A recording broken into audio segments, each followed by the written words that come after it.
Heimsmal 1, ikke fatagadømme. Falkatellet av hjørne vekser støvut. Korsten har vi sett at tallet av særsterklige fatagonfolken minket siden 1990 fra 26% til 20%. Se og søvligen høpe strøye mot fatagadømme ser vel etna, men framveges det over 600 millioner som fant det å leve i ekvisligen fatagadømme. Og i 2020 mette ST at dette får økjast for første fer i mange år. Årsøysene var hemsomfattende farstsøtt, verulagsbrøytingar og harlent strøy. Ekvislig fatagadømme merker at folk har omlai 13 kroner et la minne å leve for om dagen. Til et liv har man nøys å leve utan helt grunnleggende ting. Har man ikke har råd til dette som mettan, ikke har sted å byggva, har man ikke har råd til å kjøpe lusne og en heileva om man gjør sjuker, og har man ikke mulighet til å legge i skolen. Men for det det særsterklige fatøkker. De aller fleste byggva i Afrika, sånn for Sahara, eller i Sur-Asia. Dette kunne være folk som håvast de har et arbeid, få så låg løn at de lever i ekvislig fatagadømme. Helmengren at de særsterklige fatøkker i heimen bød og ung under 18 år, så får en sere tropla byrjan og på livet.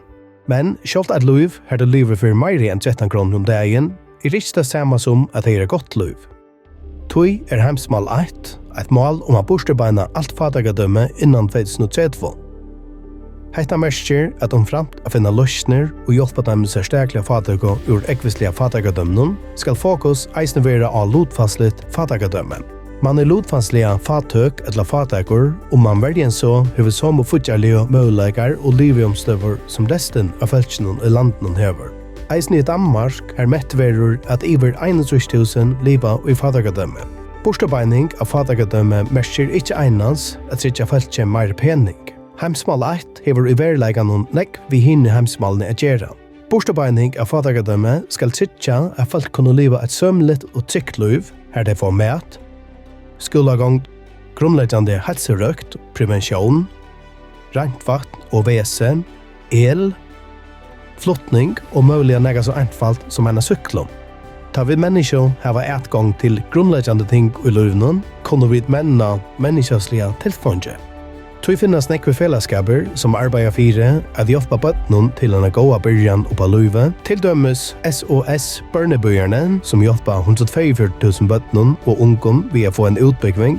Tog utbygging beste og månedikast i hotteren å komme på sjur fatagadømme.